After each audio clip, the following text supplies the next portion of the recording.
अस्सलाम वालेकुम। आज का हमारा टॉपिक है interaction of electromagnetic radiations with matter.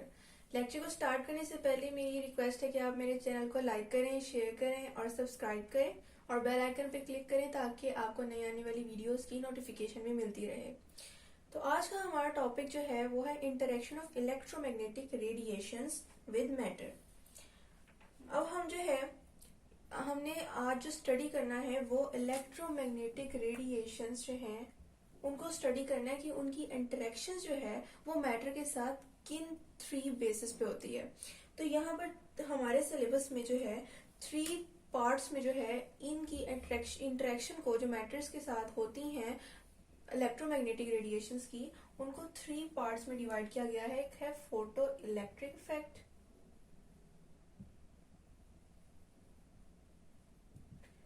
दूसरा हमारे पास है कॉम्पटन इफेक्ट और लास्ट है पेयर प्रोडक्शन।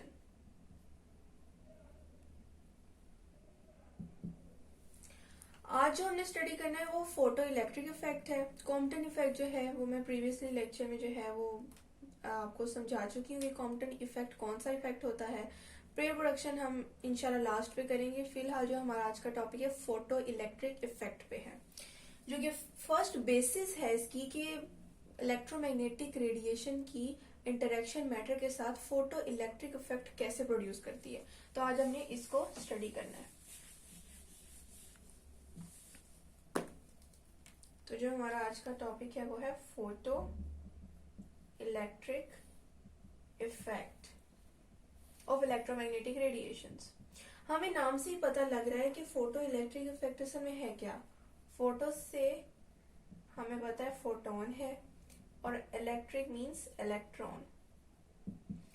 यहाँ पर फोटोन जो है वो मेटल सरफेस पर फॉल करेगी और यहाँ पर इस मेटल सरफेस में जो मौजूद एटम्स हैं उनके सरफेस इलेक्ट्रॉन्स को एनर्जी देगी। इलेक्ट्रॉन एनर्जी एब्सॉर्ब करेंगे और एट सम एंगल जो है वो रिमूव हो जाएंगे फ्रॉम मेटल सरफेस। और जो फोटोन जो है यानी जो एनर्जी हमारे पास जो है वो हमने यूज की थी वो एनर्जी वो ट्रांसफर कर देगी इलेक्ट्रॉन को। ट्रांसफॉर्मेशन ऑफ एनर्जी हुआ और जैसे इलेक्ट्रॉन को ट्रांसफर किया जाएगा इलेक्ट्रॉन तो रिमूव हो जाएगा फ्रॉम मेटल सरफेस और जो हमारे पास फोटोन है जो हमने एनर्जी प्रोवाइड की थी ऑफ सर्टेन फ्रीक्वेंसी और वेवलेंथ वो डिसअपियर हो जाएगी। क्योंकि हम यहाँ पर इस फोटो इलेक्ट्रिक इफेक्ट में जो हमने फोटोन या जो भी हमने लाइट जो है वो प्रोवाइड करनी है वो लो एनर्जी की होगी। वो सिर्फ इतनी एनर्जी होगी कि वो मेटल सरफेस से इलेक्ट्रॉन को रिमूव कर सके और उसके बाद वो खुद डिसअपियर हो जाएगी। तो ये था हमारे इसका इंट्रोडक्शन कि फोटो इलेक्ट्रिक इफेक्ट असल में है क्या। ये एक ऐसा इफेक्ट है जिसमें फोटोन इलेक्ट्रॉन को मेटल सरफेस के एटम से रिमूव करता है और इलेक्ट्रॉन जब एनर्जी को एब्जॉर्ब करके फोटोन की रिमूव हो जाता है फ्रॉम मेटल सरफेस तो फोटोन रिमूव हो जाता है, डिसअपियर हो जाता है क्योंकि वो अपनी एनर्जी इलेक्ट्रॉन को ट्रांसफर कर चुका होता है। तो ऐसे इफेक्ट को फोटो इलेक्ट्रिक इफेक्ट कहते हैं। अब हम इसकी थोड़ी हिस्ट्री को देख लेते हैं कि इसकी हिस्ट्री हमें क्या बताती है। फोटो इलेक्ट्रिक इफेक्ट के बारे में क्या क्या एक्सपेरिमेंट्स हुए हुए हैं तो इसकी हमने हिस्ट्री देखनी है। हिस्ट्री हमारे पास ये है कि हेनरिक हर्ट्ज एक साइंटिस्ट था जिसने 1887 में ऑब्जर्व किया था क्लासिकल थ्योरी को एक्सप्लेन करते हुए फोटो इलेक्ट्रिक इफेक्ट को। लेकिन वो फोटो इलेक्ट्रिक इफेक्ट के रिजल्ट्स को जो है वो क्लासिकल थ्योरी जो है उससे एक्सप्लेन करने की कोशिश की लेकिन क्लासिकल थ्योरी फेल हो गई to explain the results of photo electric effect. Means कि हेनरिक हर्ट्ज ने 1887 में फर्स्ट टाइम जो है फोटो इलेक्ट्रिक इफेक्ट को प्रैक्टिकली ऑब्जर्व किया था। लेकिन क्लासिकल थ्योरी जो है जिसमें वेव नेचर ऑफ लाइट को डिस्कस किया जाता है वो इस फोटो इलेक्ट्रिक इफेक्ट के रिजल्ट को एक्सप्लेन करने में फेल हो गई। बाद में 1905 में।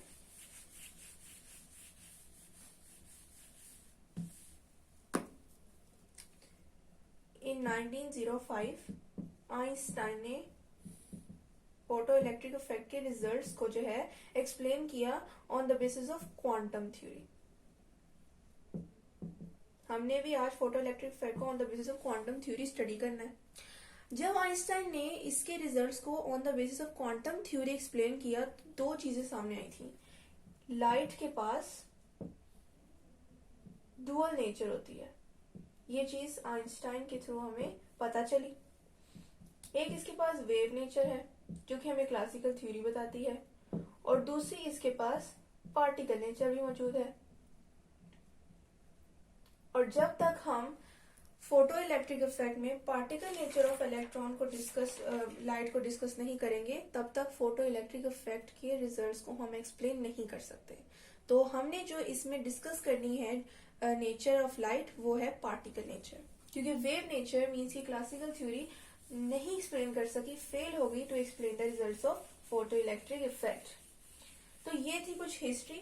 अब हमने जो है फोटो इलेक्ट्रिक इफेक्ट को तो जो है हमने जान लिया कि ये क्या है, कैसा इफेक्ट है, और इसका क्या हमारा जो है वो मेटल सरफेस पे इसका काम क्या है, और किस तरह हम फोटोन को, लोअर एनर्जी फोटोन को किस तरह प्रोवाइड करते हैं कि इलेक्ट्रॉन उसकी एनर्जी ऑब्जर्व करके रिमूव हो जाता है। ये इसका फिनोमिना, एक सिंपल फिनोमिना है।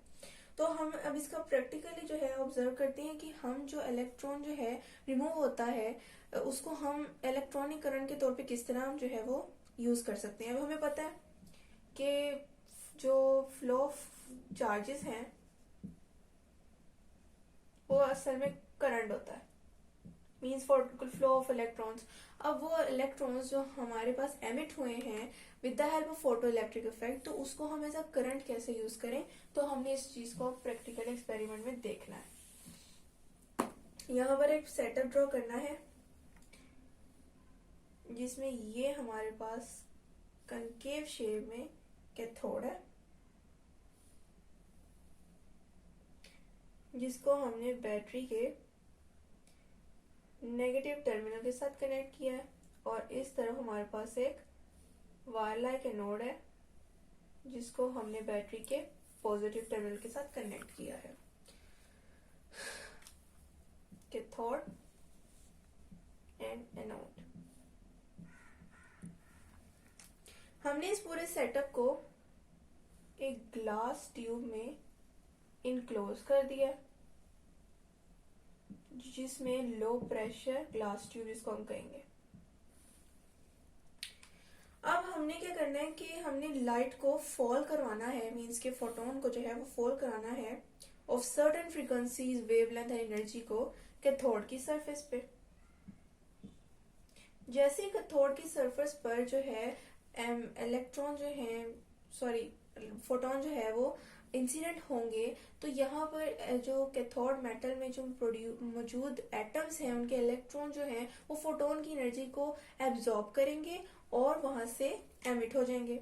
और जब इलेक्ट्रॉन्स यहाँ से एमिट होंगे तो वो ग्लास ट्यूब में आ जाएंगे। अब बीइंग द पॉजिटिव चार्ज, हमें पता है कि एनोड जो है वो इलेक्ट्रॉन को, जो कि नेगेटिव चार्ज हैं, उनको अट्रैक्ट करेंगे।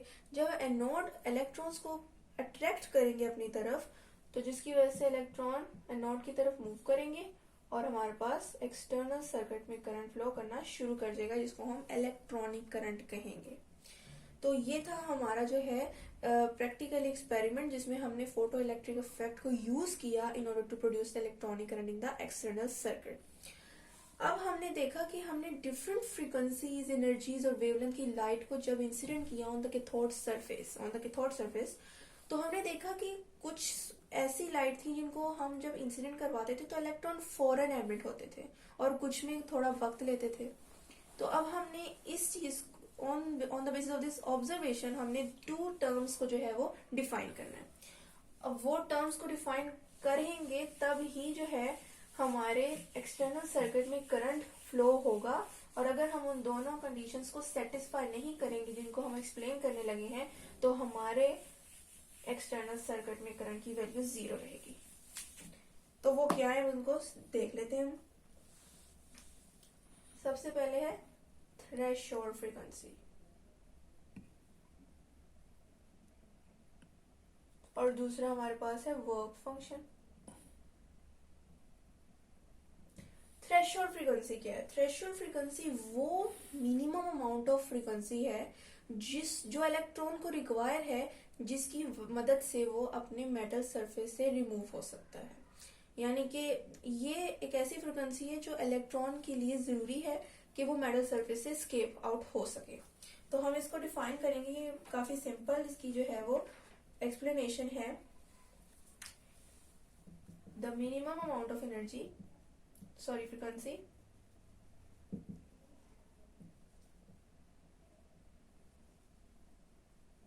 required by the electron to escape from metal surface। और ये फ्रीक्वेंसी जो है थ्रेशोल्ड फ्रीक्वेंसी जिसको हमने कहा है, इसको हम एफ नोट से शो करते हैं। और ये डिफरेंट मेटल्स के लिए डिफरेंट होती है, डिफर करती है। और ये हमारे पास थ्रेशोल्ड फ्रीक्वेंसी है जो इलेक्ट्रॉन के लिए जरूरी होती है। और हम देखते हैं वर्क फंक्शन क्या है। वर्क फंक्शन से पहले हमें इस इक्वेशन को जो है वो रिमाइंड करना होगा कि यहाँ पर E is equal to H F, ये हमारे पास एनर्जी की इक्वेशन है, जिसमें हमने देखा कि एफ नॉट हमारे पास थ्रेशोल्ड फ्रीक्वेंसी है। और जब हम इसको प्लैंक कांस्टेंट के साथ मल्टीप्लाई करते हैं तो हमारे पास अमाउंट ऑफ एनर्जी आ जाती है। और ये वो अमाउंट ऑफ एनर्जी है जो कि इलेक्ट्रॉन को रिक्वायर है कि वह मेटल सरफेस से रिमूव कर सके। और इसी को हम वर्क फंक्शन कहते हैं और जिसको हम इस सिंबल से रिप्रेजेंट करते हैं। तो हम इसको डिफाइन कर लेते हैं कि ये हमारे पास अमाउंट ऑफ एनर्जी जो आई है, इसको हम जो किससे रिलेटेड है, वर्क थ्रेशोल्ड फ्रीक्वेंसी से रिलेटेड है। तो उसकी क्या डेफिनेशन है कि the minimum amount of energy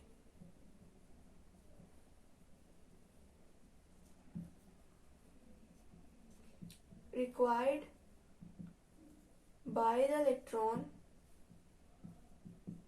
to escape from metal surface। तो ये हमारे पास वर्क फंक्शन है। मींस कि इन दोनों कंडीशंस का सेटिस्फाई होना जरूरी है, तभी इलेक्ट्रॉन मेटल सरफेस से स्केप आउट होंगे और एनोड की तरफ अट्रैक्ट होंगे और हमारे पास एक्सटर्नल सर्किट में करंट फ्लो करेगा। अदरवाइज अगर ये दोनों कंडीशन सेटिस्फाई ना हो, यानी वो हमारे पास लाइट या फोटोन हमारे पास इंसिडेंट हो ही ना, जो हमारे लिए इलेक्ट्रॉन के लिए रिक्वायर है कि वो एनर्जी उसको एब्जॉर्ब करके रिमूव हो सके, तो फिर वो फोटोन जो है जो इंसिडेंट किया जाएगा, तो फिर वो इलेक्ट्रॉन को ना तो रिमूव कर पाएगा, ना इलेक्ट्रॉन एनोड की तरफ अट्रैक्ट होगा और ना ही एक्सटर्नल सर्किट में वापस करंट होगा। तो ये दो सिचुएशन है जिनको सेटिस्फाई करना बहुत जरूरी है प्रैक्टिकल एप्लीकेशन के लिए। तो ये था हमारा आज का टॉपिक जिसमें हमने फोटो इलेक्ट्रिक इफेक्ट को देखा। अब मैं दूसरे लेक्चर में आपको फोटो इलेक्ट्रिक इफेक्ट के ही मुतालिक जो है एक्सप्लेन करूंगी काइनेटिक एनर्जी को, कि हम किस तरह kinetic energy of the moving या फ्री इलेक्ट्रॉन्स को जो है वो मेजर कर सकते हैं और उनकी काइनेटिक एनर्जी दूसरे से डिफर है या सेम है। इस क्वेश्चन को जो थोड़े से ये बेसिक कॉन्सेप्ट्स थे इसके जो एक्सप्लेन हो चुके हैं, अब जो इसकी थोड़ी डीप जो है वो बातें जो है वो मैं नेक्स्ट लेक्चर में इंशाल्लाह दूंगी, जिसमें हम अब इलेक्ट्रॉन्स तो एस्केप फ्रॉम मेटल सरफेस हो गए हैं, अब हमने देखना है कि वो जो एस्केप इलेक्ट्रॉन्स हैं उनकी काइनेटिक एनर्जी एक दूसरे से किस तरह डिफर करती है और किस तरह जो है हम उसको कैलकुलेट कर सकते हैं। तो इंशाल्लाह ये नेक्स्ट लेक्चर में हम देखेंगे। तो फिलहाल के लिए इतना ही। फिर भी कोई क्वेश्चन हो तो इससे रिलेटेड आप पूछ सकते हैं, क्योंकि ये बेसिक जो है वो नॉलेज था फोटो इलेक्ट्रिक इफेक्ट का। और आप मेरे चैनल को लाइक करें, शेयर करें और सब्सक्राइब करें और बेल आइकन पे क्लिक करें ताकि आपको नई आने वाली वीडियोस की नोटिफिकेशन भी मिलती रहे। शुक्रिया, अल्लाह हाफिज।